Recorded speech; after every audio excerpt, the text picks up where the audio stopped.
저는 한 젊은 청년이 가여워 이 글을 올립니다. 저는 이 청년과 동갑인 딸이 있어요. 그 청년이 제 자식이라면 어떨까 하는 생각을 해봤습니다. 앞길이 창창한 유능한 청년이 이대로 묻히는 것은 이 사회의 어른으로서 가만히 지켜볼 수가 없기에 이렇게 나섭니다.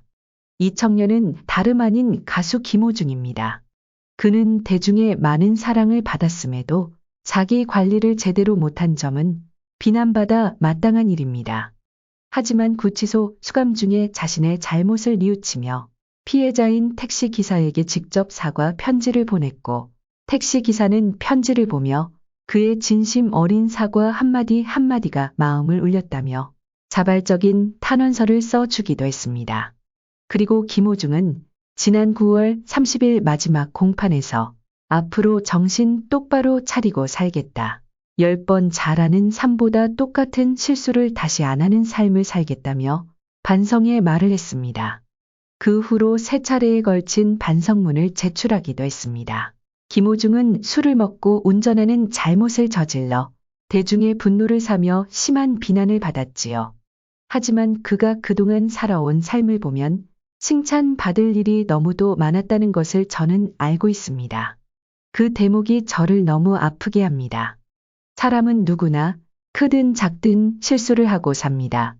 그 실수를 인정하고 반성했을 때는 서로 품어주고 용서해주는 것이 인간 사는 세상이라는 것을 알고 살아왔습니다. 그런데 지금 현실은 그게 아닌 것 같아 너무도 속상합니다. 한 번의 실수로 그동안 그가 살아왔던 선한 삶이 다 무시되는 것 같아 너무 서글픕니다. 그는 지금 발목 통증으로 인해 극심한 고통을 겪으며 구치소 생활을 6개월째 이어가고 있습니다. 진작에 수술을 했어야 했지만 살인적인 스케줄로 인해 수술도 못하고 약으로 버티며 생활을 했다고 합니다. 그저 지혜롭지 못한 소속사 만나서 몸도 제대로 치료를 못한 것이지요. 공연만 밀어붙이지 않았어도 대중들의 분노를 사지 않았을 것이고 이런 고통은 없었을 것을 김호중은 회사를 위해 무보수로 공연을 할 수밖에 없었지요. 그는 지난 8월에 발목 통증으로 인해 보석을 신청했지만 판사는 어떤 대답도 하지 않은 채 시간을 끌다가 지난 11월 13일 2년 6개월의 실형을 선고했습니다. 이전 사례에 비해 너무도 가혹한 판결을 받은 것이지요.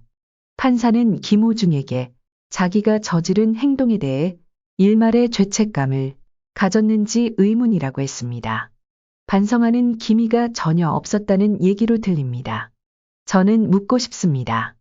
6개월을 극심한 고통 속에 지내고 있고 3차례의 반성문, 그리고 이미 예전에 합의도 끝난 피해자에게 진심 어린 사과 편지를 썼다는 것은 충분히 반성을 하며 뉘우치고 있는 것이 아닌지요. 그 갇힌 곳에서 더 이상 뭘 해야 반성하는 것인지요. 올바른 재판이란 적당한 형벌을 가하면서도 선한 방향으로 다시 재기할 수 있도록 이끌어주는 것이라 생각을 해봅니다. 그런 세상이 사람 사는 세상이고 건강한 세상이 아닐까 싶습니다. 김호중은 지난 6개월 동안 언론의 심한 질타를 받았습니다. 언론들은 전국 음주 교통사고가 날 때마다 끊임없이 김호중 수법이라고 기사를 써대며 그를 힘들게 했습니다. 마치 김호중이 술타기를 만들어낸 것 같이 말이지요.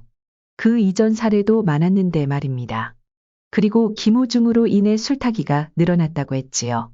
하지만 얼마 전 신문윤리위원회에서는 김호중 수법이라는 용어를 사용하지 말 것을 권고했지요.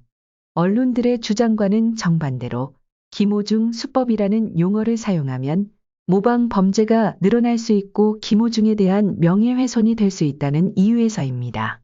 며칠 전 국회에서 술타기 방지법이 통과되었습니다. 언론들은 또 그를 가만히 내버려 두지 않고 김호중 방지법이라고 떠들어대기 시작합니다. 법안 어디에도 김호중 이름은 없는데 말입니다. 어찌 부정적인 법 이름에 앞길이 창창한 젊은 사람의 이름을 붙이며 그를 평생 죄에 가둬 놓으려고 하는지요. 왜 이렇게 김호중에게만 가혹한 것인가요? 언론인 여러분, 제발 김호중 방지법이라는 말을 삼가해 주시고 제대로 된 법 이름을 붙여주세요. 제발 한 젊은이가 다시 시작할 수 있도록 그에게 관용을 베풀어 주세요. 내 자식, 내 지인이 겪는 고통이라고 생각해 주시고 이제는 관대한 마음으로 김호중을 바라봐 주세요. 부탁드립니다. 그리고 이 영상을 보시는 분들, 제가 예전에 김호중 사고 당시 모습을 느리게 편집해 만든 영상이 있습니다. 판사가 CCTV를 어떻게 보고 판단했는지는 모르겠지만 저는 아무리 봐도 김호중이 걷는 모습도 똑바로 보이고 운전 모습도 술 전혀 먹지 않고 운전한 저보다 똑바로 운전을 잘한다는 생각이 듭니다. 어떻게 술 취한 사람이 이렇게 운전을 하는지 이해가 가지 않습니다. 제가 이 영상 설명란에 그 영상 주소를 올려놨으니 여러분도 한번 판단해 주세요.